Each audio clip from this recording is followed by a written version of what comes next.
triangle with your hands. But first, like and subscribe. Let's get on to this video. Woo! So first, set your hands up like this.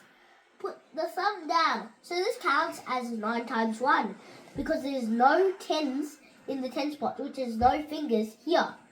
And 9 fingers because 1, 2, 3, 4, 5, 6, 7, 8, 9. So put the finger down. 1 times 9 equals 9. 2 times 9 equals 8. 8. So 18. 3 times 9 equals 27. 4 times 9 equals 36.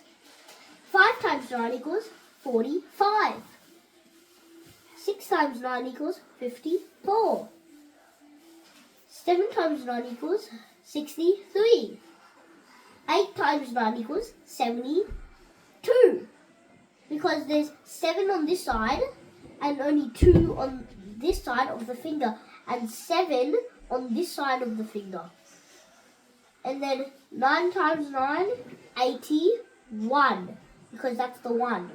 And then 9 times 9 equals 90, because there's 9 fingers on this side and 0 fingers on this side, which counts as 0. So that's how you do the 9 times table trick with your hands. Just remember to like and subscribe, and let's see you on the next video.